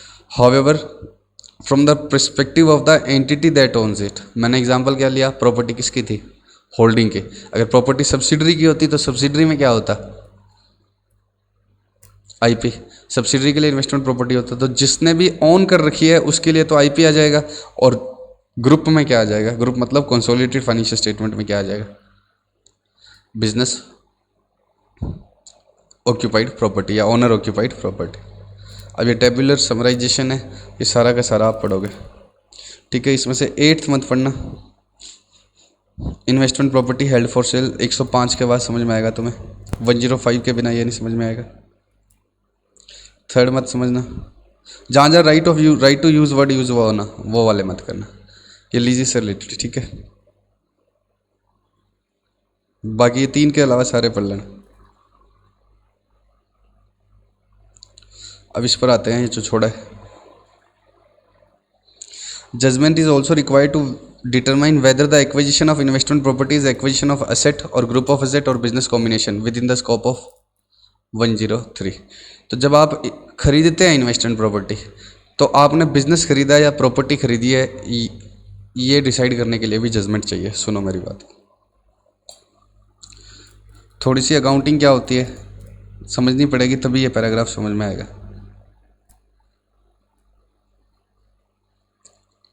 असेट ए, असेट बी, असेट सी, 100, 150, 50, ये इनकी क्या है, फेयर वैल्यूज़ है। कितना हो गया, 300। अब मैं इकट्ठी खरीद रहा हूँ, मुझे कितने में मिल गई, 240, मुझे कितने में मिल गई, 240, तीनों एसेट, ठीक है। ये इनकी फेयर वैल्यू थी और मुझे कितने में मिल गई, 240 में। तो पहले तो ये समझना कि मैंने ये ग्रुप ऑफ एसेट खरीदी है या बिजनेस कॉम्बिनेशन किया है, तो अकाउंटिंग कैसे चेंज हो जाती है। अगर मैं इसको क्या मानता हूँ, मैंने ग्रुप ऑफ एसेट्स परचेज किए, तो मैं एंट्री क्या करूँगा, ABC टू बैंक, जो भी रुपए मैंने दिए, चाहे उधार रख लिया तो क्रेडिटर आ जाएगा, शेयर दे दिए तो इक्विटी शेयर कैपिटल 240, और मैं ये अलोकेट कर दूंगा किन के ऊपर, इनकी फेयर वैल्यू के रेशो में। ये 80% है ना, तो सबको 80% कर दूंगा, मतलब प्रोपोर्शनेट कर दूंगा, ठीक। ये कब है, जब ये बिजनेस कॉम्बिनेशन की अकाउंटिंग नहीं लगाई, ग्रुप ऑफ एसेट की कॉस्ट पर रिकॉर्ड करना है और कॉस्ट लगी 240, इस पर अलोकेट कर दिया। और अगर ये बिजनेस कॉम्बिनेशन होता तो क्या होता, ABC टू बैंक या जो भी PC होता, और मैंने सभी एसेट्स को किस पर रिकॉर्ड करना होता है, फेयर वैल्यू पर। अमेलगमेशन का याद है ना, सभी को किस पर लाते थे हम, फेयर वैल्यू पर। PC दिया कितना, 240, तो इसको क्या लिख देंगे हम, कैपिटल रिजर्व 60। बिजनेस कॉम्बिनेशन वाला स्टैंडर्ड आजकल इसको क्या बोलते हैं, मतलब IPC में तुम कैपिटल रिजर्व लिखते थे ना, इसको क्या बोलते हैं, gain on bargain purchase. Capital reserve ही है ये, बस एक बार जब 103 करेंगे तब समझ में आएगा। तो जब आप ग्रुप ऑफ एसेट जैसी अकाउंटिंग रखते हैं, तब किसी तरह का गुडविल या CR नहीं आता, बस जितना आपने दिया है वो उनमें क्या कर देते हैं, अलोकेट। और जब आप कैसी अकाउंटिंग रखते हैं, बिजनेस कॉम्बिनेशन ऐसी, तो ये चीज़ें तो फेयर वैल्यू पर आएगी और डिफरेंस आएगा तो गुडविल और CR में। अब कैसे डिसाइड करें कि क्या किया हमने, अब समझना ध्यान से।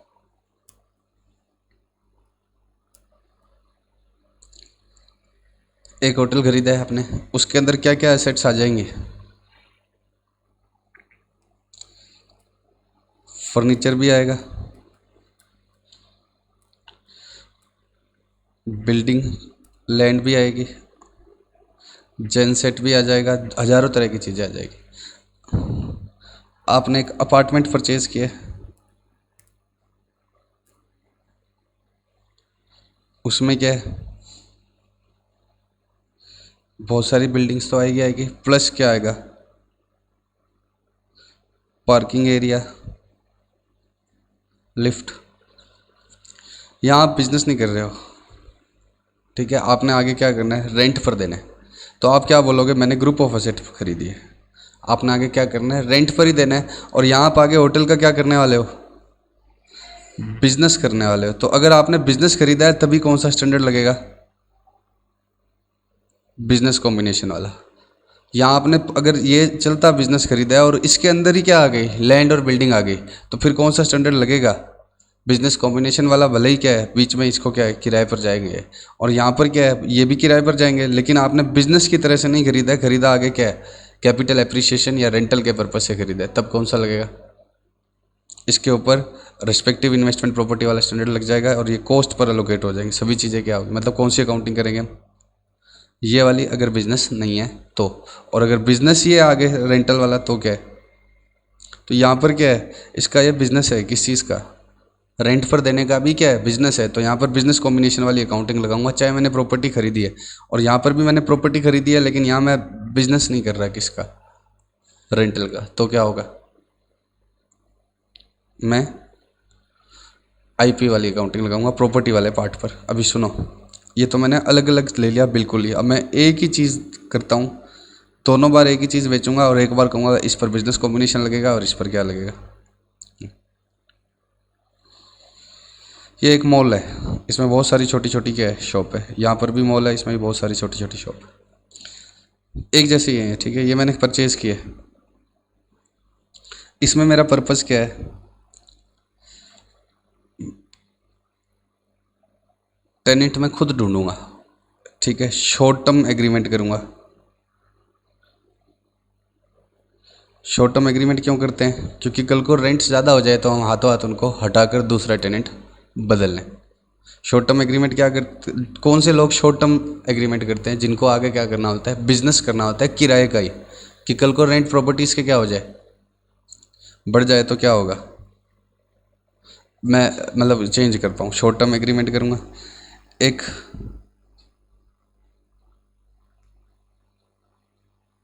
मार्केटिंग टीम रखूँगा जो जगह जगह पर जाकर बोले कि इस मॉल में आओ और यहाँ पर शॉप खोलो, आपको फ़ायदा होगा, ये होगा। इस मॉल को क्या करने के लिए, फेमस करने के लिए मैं तरह तरह के काम करूँगा। फॉर एग्जांपल, इस मॉल में अगर एक बार आधे घंटे के लिए रेडियो जॉकी वाले आकर बोल दें, या शाहरुख खान आकर खड़ा हो जाए, कोई इवेंट करवा दूँ, तो यह फुटफॉल होगा और फिर लोग दुकानें। और दूसरी तरफ ये जो मॉल है ना, मैं लॉन्ग टर्म एग्रीमेंट करूँगा, मेरा इंटरेस्ट ही नहीं है क्या करना, किराया ज़्यादा करना, बस पर कैपिटल कुछ तो आता रहे, एक तो किराया आता रहे, किराए पर तो दे दूंगा, किराया आता रहे, प्लस कैपिटल अप्रिशिएट होती रहे। फालतू के एफर्ट्स मैं नहीं करने वाला, बहुत ज़्यादा बिजनेस की तरह से इसको नहीं करने वाला। तो दोनों ही केस में मैंने मॉल खरीदे हैं, लेकिन यहाँ मैं लॉन्ग टर्म, एक बार किराए पर लग जाए, अच्छा आदमी आ जाए, चाहे किराया थोड़ा क्या आता रहे, कम भी आता रहे, पड़ा रहेगा। तो यहाँ मेरा पर्पज़ क्या है, तो ये मैं आईपी की तरह से अकाउंट फॉर करूँगा, और इसको मैं किसकी तरह से अकाउंट फॉर करूँगा, बिजनेस कर रहा हूँ मैं, बिजनेस कॉम्बिनेशन की तरह से। हाँ ठीक है, पीपी तो हो ही जाएगा, लेकिन मतलब अकाउंटिंग कौन सी होगी, बिजनेस कॉम्बिनेशन की। क्योंकि यहाँ मैं किराए का बिजनेस करना चाहता हूँ, किराया कमाना चाहता हूँ, तरह तरह के काम और कर रहा हूँ। यहाँ मैं कोई कोई फेमस करने के काम नहीं कर रहा, ये नहीं कर रहा, बस एक समय, ठीक है। जैसे आपके पापा है, उन्होंने एक एक्स्ट्रा प्रॉपर्टी खरीद ली, अब वो उसको क्या है, उनको कोई इंटरेस्ट नहीं है ज़्यादा किराए में, ठीक है। एक अच्छा टेनेंट मिल जाए, तो फोर्ड ना करे, टाइम टू टाइम रेंट पे करता रहे, तो चाहे कैश बेशक किराया थोड़ा क्या दे दे, कम दे दे।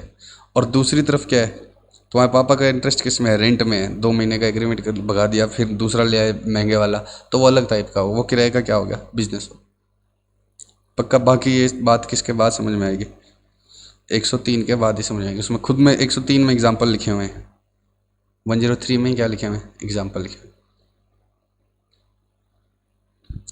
अब हम किसकी बात कर रहे हैं? अकाउंटिंग। अभी तक हम क्या डिसाइड कर रहे थे? जो हमने खरीदा है या जो हमारे पास ऑलरेडी है उस पर आईपी का स्टैंडर्ड लगाएं या पीपी वाला स्टैंडर्ड लगाएं या इन्वेंट्री वाला लगाएं। अब हम क्या बात कर रहे हैं? अगर आईपी फाइनल हो गया है तो वो कैसे लगेगा? हमने ये फाइनल कर लिया अब कि हम कौन सा लगाने वाले हैं? IP.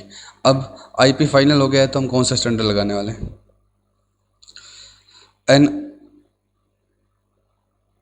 owned investment property shall be recognized as an asset when and only when it is probable that future economic benefits that are associated with the enterprise will flow to the entity and cost of investment property can be measured reliably। ये conditions किस में मिलेगी तुम्हें? ए to Z उन standards में मिलेगी जो asset के हैं, जैसे इन्वेस्टमेंट प्रॉपर्टी, जैसे इंटेंजिबल एसेट, जैसे पीपी, जैसे एग्रीकल्चर वाला उसमें बायोलॉजिकल एसेट है। तो जितनी भी एसेट्स हैं ना उनका रिकॉग्निशन क्राइटेरिया फिक्स रहेगा। क्या कि एसेट तभी रिकॉर्ड करेंगे जब उससे आने वाले फ्यूचर इकोनॉमिक बेनिफिट्स मुझे होंगे, प्लस क्या उसकी कॉस्ट क्या करेंगे हम रिलायबली मेजर कर सकते हैं।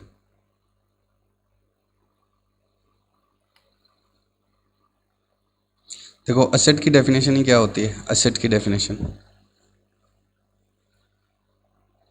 की डेफिनेशन लिखी हुई है, रिसोर्सेज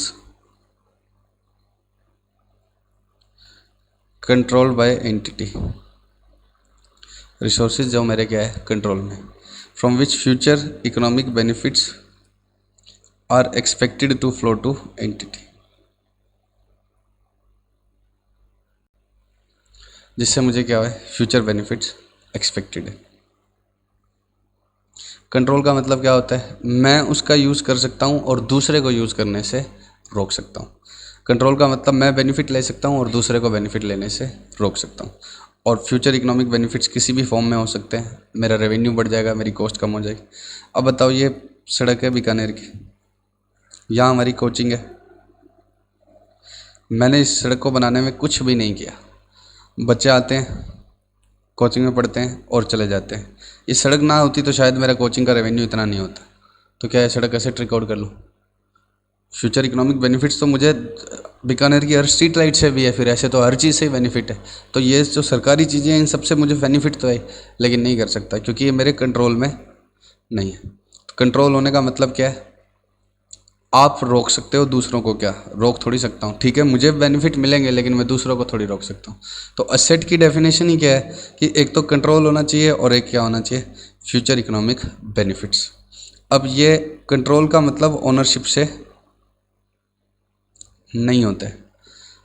आपने अपना मोबाइल मुझे दे दिया कि सर आप यूज़ करो, बात ख़त्म, हम आपसे कभी भी नहीं मांगेंगे, तो वो मेरे कंट्रोल में हो गया, उसको मैं यूज़ करूँगा, दूसरों को रोक सकता हूँ। ठीक है, लेकिन और उससे मुझे फ्यूचर इकोनॉमिक बेनिफिट्स भी है तो मैं उसको रिकॉर्ड करूँगा चाहे मेरे पास ओनरशिप उसकी नहीं है। तो ओनरशिप का कोई लेना देना नहीं है किस बात से? कंट्रोल से।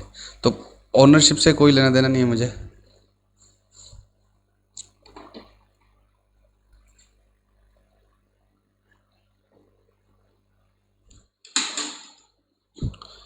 ओनरशिप का क्या है? कंट्रोल से कोई लेना देना नहीं है। ठीक है, इसका बिल आपने मुझे दिया नहीं, आपने कहा कि रखो, बात खत्म। तो मेरे कंट्रोल में है, मैं बेनिफिट ले सकता हूँ, दूसरों को रोकूंगा और क्या है। जैसे मैंने कोचिंग में सारे एसी किसके नाम से ले रखे हैं? स्टूडेंट्स के नाम से, ताकि कभी कोई इनकम टैक्स वाले आए और आए तो इतने सामान कहाँ से आए, तो मैं क्या बोलता हूँ कि मेरा तो है नहीं, बच्चों का दिया हुआ है। और एसी के गिफ्ट पर भी क्या नहीं लगता? टैक्स नहीं लगता। आप लोगों को टैक्स वैक्स में पढ़ोगे आप, ठीक है। तो वो मेरे ऐसी मेरी बुक में आएंगे क्योंकि रिकॉर्ड क्या है? एसेट रिसोर्सेज क्या है? मेरे कंट्रोल में है और फ्यूचर इकोनॉमिक बेनिफिट्स होंगे मुझे। अब ये एक प्रॉपर्टी है, इस पर क्या है? गवर्नमेंट ने बैन कर दिया कि इसको क्या है, इधर इसको ग्रीन बेल्ट एरिया में लेंगे और कंपलसरी एक्वायर करेंगे और कोई कंपनसेशन भी नहीं देंगे किसी भी XYZ रीजन से। तो फिर फ्यूचर इकोनॉमिक बेनिफिट्स नहीं रहे तो भी ये एसेट नहीं है। या मैं कहता हूँ कि मैंने ये प्रॉपर्टी बनाई है और यहाँ पर ऑर्फनेज चलाऊँगा मैं प्रॉपर्टी ली है, मैंने कंट्रोल में रहा है कि कोई दूसरे को यूज़ करने से रोक सकता हूँ मैं, लेकिन मुझे इससे अब कोई बेनिफिट नहीं है। ये तो मैं क्या है ऑर्फनेज के लिए चलाऊंगा, तो मैं फिर एसेट रिकॉर्ड नहीं करूँगा। क्यों नहीं करूँगा? क्योंकि फ्यूचर इकोनॉमिक बेनिफिट्स मुझे नहीं है। मुझे क्या है? कंट्रोल भले ही हो, मैं दूसरों को नहीं इसमें आने दे सकता, मेरी मर्जी के लोग इसमें रहेंगे और वो सब ठीक है, लेकिन फ्यूचर इकोनॉमी। तो ये एक जनरल डेफिनेशन दी रही है किसकी, एसेट की। तो अगर पहला क्राइटेरिया हम देखें तो वो तो एसेट की डेफिनेशन से ही पूरा हो जाता है। रिकॉग्निशन क्राइटेरिया का अगर हम पढ़ें तो पहला क्राइटेरिया तो किससे ही पूरा हो जाता है। आप कह रहे हो एसेट रिकॉर्ड करना है, तो एसेट की डेफिनेशन से ही पूरा हो जाता है। It is probable that future economic benefits क्या होंगे, तो फर्स्ट क्राइटेरिया तो वैसे ही क्या हो जाता है, पूरा हो ही जाता है ना। फर्स्ट क्राइटेरिया तो मेरा क्या होता है, पहले ही क्या हो जाता है, पूरा हो जाता है। और ये खाली इस स्टैंडर्ड में है या हर स्टैंडर्ड में कॉपी पेस्ट किए हुए हैं। बस एसेट की डेफिनेशन में एक्सपेक्टेड वर्ड है और यहाँ क्या वर्ड है, प्रोबेबल। प्रोबेबल का मतलब थोड़ा क्या होता है, ज़्यादा सर्टेनिटी होना, और एक्सपेक्टेड का मतलब एक्सपेक्टेशन। देखो कोई चीज़ खरीद रहे हो तो इसी एक्सपेक्टेशन से खरीदोगे। तो एसेट की डेफिनेशन में क्या वर्ड है, resources control by entity from which future economic benefits are expected to flow, और यहाँ पर क्या लिखा हुआ है, प्रोबेबल। लेकिन ये क्राइटेरिया तो एसेट की डेफिनेशन से ही आ जाता है। और दूसरा क्या है, cost of investment property can be measured reliably. जब तक आपको कॉस्ट पता नहीं लगती तब तक आप रिकॉर्ड नहीं करोगे। आपने क्या किया, प्रॉपर्टी खरीद ली, लेकिन अभी तक आपका फाइनल क्या नहीं हुआ है, अमाउंट फाइनल नहीं हुई है, ठीक है। ये बात तय हो गई है। अब देखो, जैसे तुम एक और इन्वेस्टमेंट प्रॉपर्टी को छोड़ो, मैंने उसको क्या बोला कि मैं, चलो इन्वेस्टमेंट प्रॉपर्टी ले लेते हैं, मैं तुम्हें क्या बोलता हूँ कि मैं तुम्हें क्या दे दूँगा, मेरे जो अगले 5 साल के रेंटल्स है ना, उसका 80% तुम्हें दे दूँगा, ठीक है। या कुछ ऐसी वेरिएबिलिटी रख रखी है मैंने, जो मैंने देना तो है तुम्हें, लेकिन क्या है, पता नहीं है कितने। तो वो रिलायबली मेजरेबल नहीं है, तब तक मैं इसको फिर रिकॉर्ड नहीं कर सकती, क्योंकि आप एंट्री डाल भी नहीं सकते ना। देखो आप सोचो, एंट्री एसेट रुपए नहीं दिए हैं तो क्रेडिटर डाल दोगे, बट क्या करोगे, अमाउंट नहीं है। तो ये तो मनी मेजरमेंट के लिए डाला हुआ है, और ये तुम्हें हर स्टैंडर्ड में मिलेगा, जितने भी एसेट के स्टैंडर्ड है। अब मैं आगे पीपी में, इंटेंजिबल एसेट में ये सब बातें वापस से नहीं करूँगा, पक्का। अब ये वर्ड आ गया कॉस्ट, तो अब हम क्या डेफिनेशन पढ़ ले, कॉस्ट क्या होता है।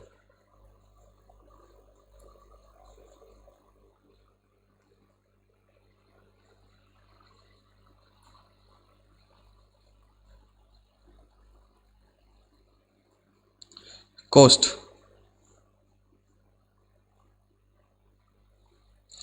is the amount of cash or cash equivalent paid or fair value of other consideration given to acquire an asset at the time of its acquisition or construction।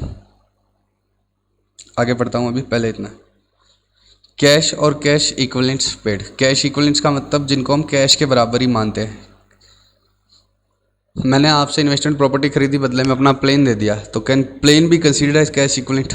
नहीं, वो कोई कैश इक्विवेलेंट थोड़ी है। तो cash equivalent में क्या आएगा, bills receivable, check, इस तरह की चीज़ें, कि इनको कैश के बराबर ही मानते हैं, ठीक है।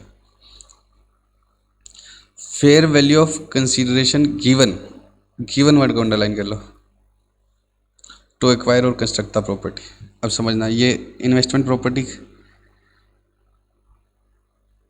10 लाख की फेयर वैल्यू, या ऐसे करो, मैंने इन्वेस्टमेंट प्रॉपर्टी खरीदी और बदले में मैंने अपना प्लेन दे दिया, जिसकी फेयर वैल्यू कितनी है, 10 लाख। मैं क्या एंट्री डालूं,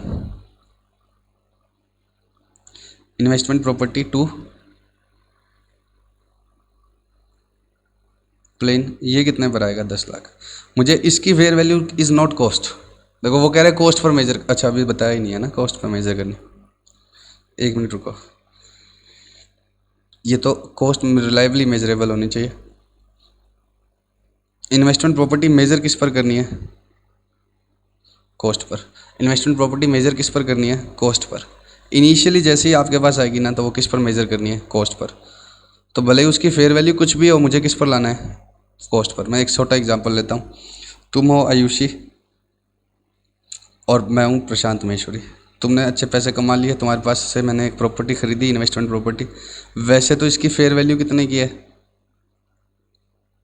70 लाख की है। तो तुमने कहा कि सर आपने हमें पढ़ाया, या किसी भी वजह से आपने मुझे कितने में दे दी, 65 लाख में। इतना कम नहीं करते हैं, लेकिन कुछ कम कर दिया, मान लो 68 कर दिया, आपने मुझे 68 में लग दी। और मैं खरीद रहा हूँ, ठीक है, मेरे ऊपर कोई इंडेक्स नहीं लगेगा, मैं समझाने के लिए बोल रहा हूँ। मैं खरीद रहा हूँ इन्वेस्टमेंट प्रॉपर्टी के लिए, तो क्या एंट्री डालूँ, investment property to bank, 68 lakhs, इसकी वैल्यू तो 70 लाख है ना, क्या मैं 68 पर लाऊं या 70 पर लाऊं? 68। ये कह रहा है कि कॉस्ट पर लाना है इनिशियली, आपको किस पर लाना है? Cost per. इनिशियली तो कॉस्ट पर ही लाना है, बाद में रिवैल्यूएशन मॉडल और फॉलो करो, वो बाद की बातें, क्या एप्लीकेबल होगा या नहीं होगा सब्सिक्वेंट मेजरमेंट में चेक करेंगे, कर सकते हैं या नहीं। लेकिन इनिशियली आपको किस पर लाना है? Cost per. आपने मुझे, मान लो कि आप बहुत ज़्यादा ही खुश हो गए, आपके अच्छे रिजल्ट आए और खूब पैसे कमा लिए, आपके लिए मायने नहीं रखते, आपने 10 लाख में दे दिया, तो मैं तो 10 लाख पर ही लाऊंगा, भले उसकी फेयर वैल्यू कुछ भी हो। तो इनिशियली आपको किस पर लाना है? Cost per. कॉस्ट का मतलब क्या है? कैश और कैश इक्विवेलेंट पेड, और ये तो बैंक हो गया। दूसरा क्या है? Fair value of other consideration given. Given की फेयर वैल्यू लेनी है मुझे, इनिशियली रिकॉर्ड करते समय इससे कोई मतलब नहीं है। मुझे किसकी फेयर वैल्यू लेनी है? गिवन की। इन्वेस्टमेंट प्रॉपर्टी की फेयर वैल्यू से कोई मतलब नहीं है, fair value of consideration given. पक्का? अच्छा, कंसीडरेशन गिवन में कोई काइंड ही कवर होगा या कुछ और भी हो सकता है?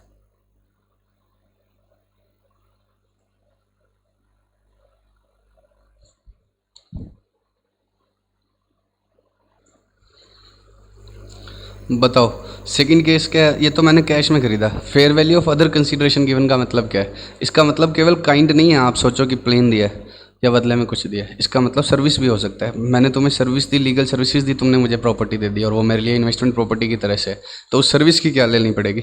Fair value. उस सर्विस की क्या लेनी पड़ेगी? Fair value. ठीक। तो कॉस्ट की डेफिनेशन का 2 पार्ट हमने पढ़ लिया, थर्ड पार्ट और पढ़ेंगे। फर्स्ट पार्ट क्या है? कैश और कैश इक्विवेलेंट पेड, और दूसरा क्या है? Fair value of consideration given. और उसके बाद में क्या लिखा हुआ है? कोई और स्टैंडर्ड क्या बोल दे, कुछ और बोल दे तो उसके हिसाब से।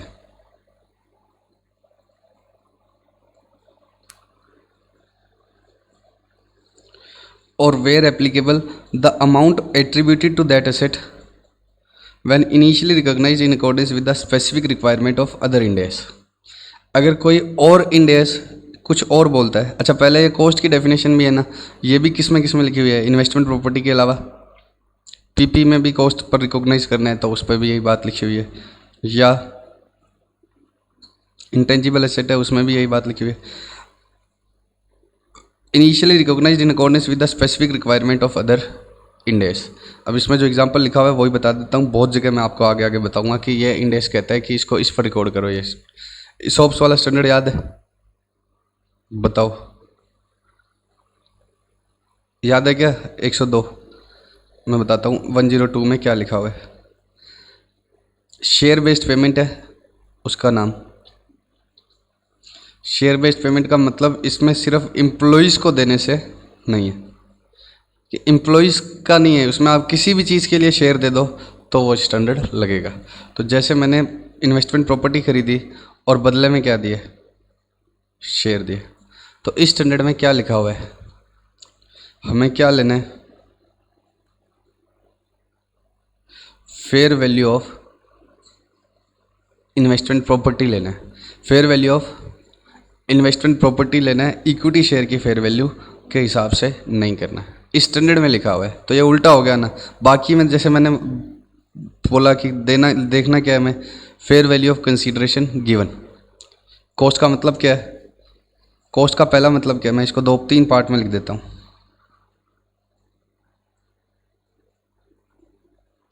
पहला क्या है? Cash and cash equivalent. Simple से है, इन्वेस्टमेंट प्रॉपर्टी और जितने का कैश है, कैश इक्विवेलेंट दिया है, वो क्या कर दो? क्रेडिट।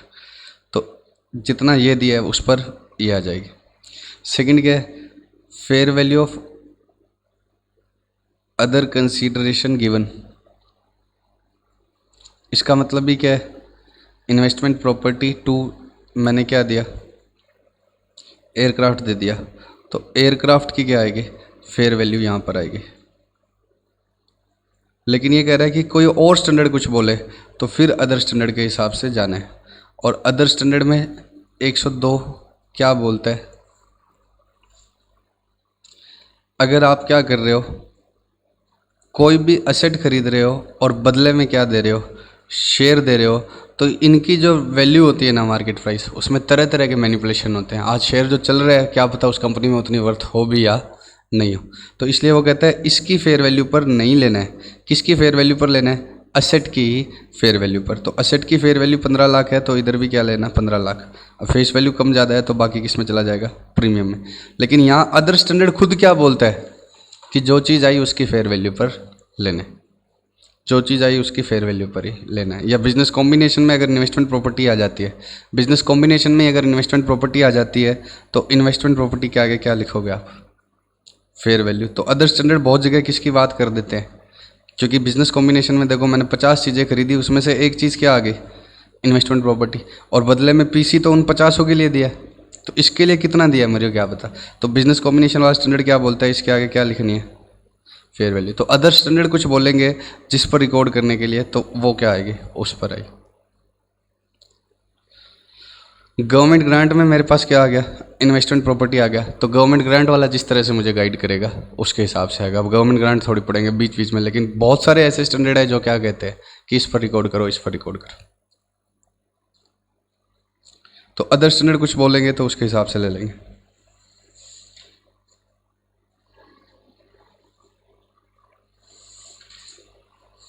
तो लेकिन इनिशियली किस पर आएगी? Cost per. और कॉस्ट का मतलब क्या है? कैश और cash equivalent paid, fair value of other consideration given, और थर्ड क्या है? कोई और स्टैंडर्ड कुछ बोले तो उसके हिसाब से।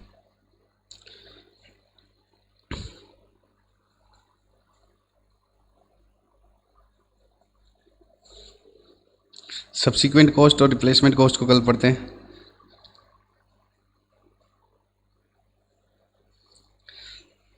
फर्स्ट पढ़ो, measurement eight recognition. Cost per लाना है, और ट्रांजैक्शन कॉस्ट किस में इंक्लूड होगी? इनिशियल मेजरमेंट में। ट्रांजैक्शन कॉस्ट का मतलब क्या है? अपने नाम करवाने के लिए स्टैम्प ड्यूटी पे करी, इस तरह के, ठीक है, ब्रोकरेज पे करी। Cost inclusion, the cost of purchase investment property comprises. अब इन वर्ड्स को है ना अच्छे से प्रैक्टिकल क्वेश्चन आता है ना, वो सीधा ऐसे नहीं बताता ब्रोकरेज ब्रोकरेज, कई बार ब्रोकरेज भी दे देता है, लेकिन ट्रांजैक्शन कॉस्ट ही दे देता है, स्टार्टअप कॉस्ट दे देता है, ऑपरेटिंग लॉस दे देता है, अब नॉर्मल अमाउंट। तो ये प्रैक्टिकल क्वेश्चन में काम आते हैं, इनको एक्सक्लूड करना है। मतलब मैं बता दूंगा इनका सबका, लेकिन मतलब से ज़्यादा मैटर किया एग्जाम में पास होने के लिए, वर्ड तो याद होने चाहिए कि इसको इंक्लूड करना था, इसको एक्सक्लूड करना था। Directly attributable expenses, professional fees for legal service. आप जब प्रॉपर्टी खरीदते हैं तो आपको एक लॉयर पक्का रखना ही पड़ेगा। क्यों रखना पड़ेगा लॉयर? उसी को ही पता है रजिस्ट्री कैसे होती है, कहाँ होती है, स्टैम्प कितने रुपए का लेना है, कैसे करना है। तो professional fees for legal services, property transfer tax. अब लॉयर क्या कहता है? 2 लाख तो मेरे लगेंगे, प्लस स्टैम्प ड्यूटी तो तुम्हारी लगेगी ना, वो मैं थोड़ी कमा रहा हूँ, वो तो आगे लग रही है, तो उसको क्या बोलते हैं? Transfer taxes. Other transaction cost, broker और ये सब, तो ये सब क्या होंगे? इंक्लूड। कोई भी डायरेक्टली एक्सपेंस, मैं तो अगर सिंपल बात करूं कि अगर आप प्रॉपर्टी खरीदने के लिए यूएस जा रहे हैं या दूसरे शहर जा रहे हैं, तो वो ट्रैवलिंग एक्सपेंस भी किस में इंक्लूड होंगे? प्रॉपर्टी में। अगर वो सोल पर्पस क्या है? प्रॉपर्टी खरीदने के लिए। तो डायरेक्टली एट्रीब्यूटेबल का मतलब क्या होता है? ये अगर प्रॉपर्टी नहीं खरीदता तो ये एक्सपेंस नहीं लगते, और खरीदे है तभी लगेंगे, तब वो क्या होता है, ठीक है। तो कॉस्ट एक्स को खरीदने के लिए वहाँ पर होटल में स्टे किया, सब कुछ उसका क्या हो जाएगा? पार्ट। नेक्स्ट क्या है? Cost exclusion.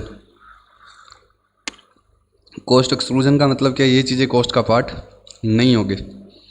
पहले मैं बी पॉइंट पढ़ रहा हूँ। Operating losses incurred before the investment property achieves plan level of occupancy. मतलब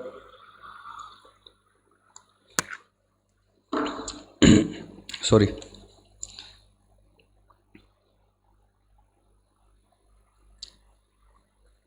ये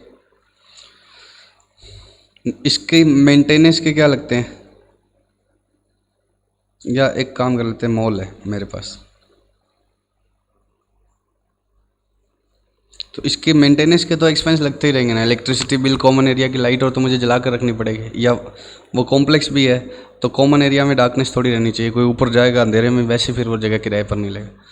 तो मेंटेनेंस के एक्सपेंस लगेंगे, नीचे सिक्योरिटी के एक्सपेंस लगेंगे, और मेरे अभी फ्लोर 2 ही किराए पर लगे हैं, तो किराया इतना कम आ रहा है कि मेंटेनेंस कॉस्ट क्या आ रही है? ज़्यादा आ रही है।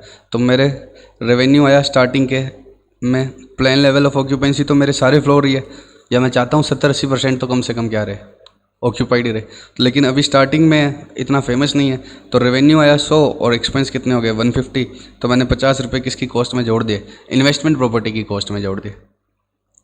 तो क्या वो ऐड हो जाएंगे क्या? नहीं, वो ऐड नहीं होंगे, वो मेरे सीधा P&L में ही जाएगा। इनिशियल लॉसेस को मैं कैपिटलाइज नहीं कर सकता। Operating losses incurred before the investment property achieves the planned level of occupancy. अब normal amount of waste material, labour और other resources incurred in constructing or developing the property.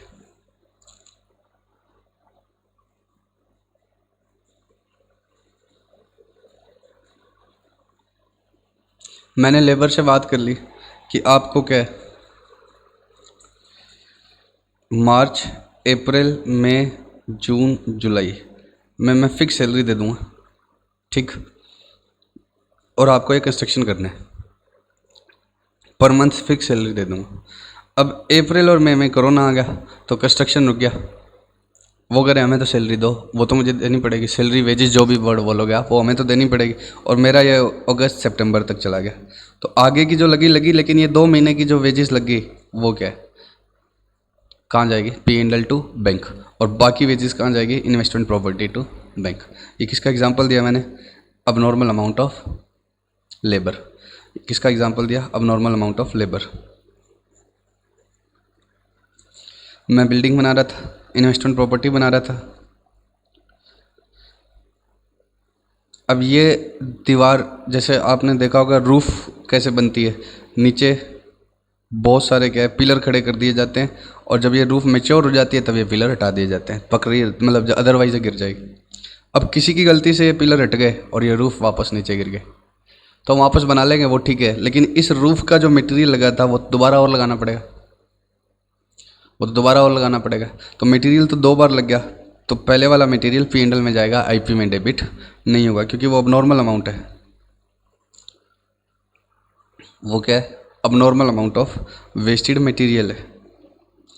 अब इस roof को बनाने में लेबर कॉस्ट लगी थी, वो भी P&L में जाएगी, मटेरियल कॉस्ट भी P&L में जाएगी, कोई इलेक्ट्रिसिटी एक्सपेंस, मोटर, जो जितने भी उस ईंटों को मंगवाने के लिए जो रूफ में वेस्ट हो गई, और भी जितने भी रिसोर्सेज लगे थे वो सब कहाँ चले जाएंगे, P&L में। मान लो कि यहाँ पर ये रूफ बन रही है और यहाँ पर क्या है, ईंटें आती है, ये टॉप फ्लोर है, यहाँ पर है, तो इनको ऊपर मंगवाने का जो एक्सपेंस लगे थे, जो भी क्रेन व्रेन के अदर रिसोर्सेज लगे थे, वो सब कहाँ चले जाएंगे, P&L में, क्योंकि वो अब नॉर्मल लॉस हो गए। तो अब नॉर्मल लॉस कॉस्ट का पार्ट नहीं होगा। Startup cost unless they are necessary, unless का मतलब क्या है, ये आगे वाली चीज़ में ये कॉस्ट का पार्ट होगा। हम कह रहे हैं एक्सक्लूड रहेगा, एक्सक्लूजन के क्या है, एक्सेप्शन में क्या लिखा हुआ है, ये बात, मतलब ये इंक्लूड रहेगा। Unless they are necessary to bring the property to the condition necessary for it to be capable of operating in the manner intended by the management. तो स्टार्टअप कॉस्ट किस लिए लगी है, प्रॉपर्टी को उस कंडीशन में लाने के लिए जिससे वो क्या हो जाए, ऑपरेशन करने लग जाए उस तरीके से जैसा मैनेजमेंट चाहता है।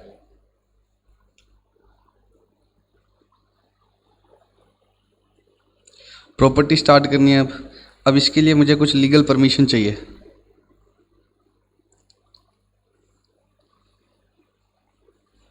जैसे मैंने 4 फ्लोर की बिल्डिंग बना ली, अब 3rd फ्लोर से ज़्यादा की परमिशन लेनी पड़ती है 4th फ्लोर के लिए। अब स्टार्ट करना है 4th फ्लोर में रहना, तो मुझे कुछ क्या चाहिए, लीगल परमिशन चाहिए। कंस्ट्रक्शन के बाद से पहले ही मैंने परमिशन ली, तो ये भी स्टार्टिंग की कॉस्ट ही है। सेकंड क्या है, मैंने इनॉग्रेशन किया, तो कोई लीगल परमिशन है उसके बिना ये स्टार्ट ही नहीं हो सकती। तो उसके लिए जो स्टार्टअप कॉस्ट लगी है वो तो किसका पार्ट है, इन्वेस्टमेंट प्रॉपर्टी का। क्यों इन्वेस्टमेंट प्रॉपर्टी का पार्ट है, क्योंकि वो तो प्रॉपर्टी को उस कंडीशन में लाने के लिए जिसमें मैं यूज़ करना चाहता हूँ। और इनॉग्रेशन कर रहा हूँ मैं स्टार्ट करने के लिए, लोगों को बुलाया बहुत सारे ताकि एडवर्टीजमेंट हो जाए, तो वो फिर कॉस्ट का पार्ट नहीं। तो इंक्लूजन एक्सक्लूजन वाले पढ़ लेना अच्छे से, क्यों, क्योंकि इनमें से क्वेश्चन आता है प्रैक्टिकल।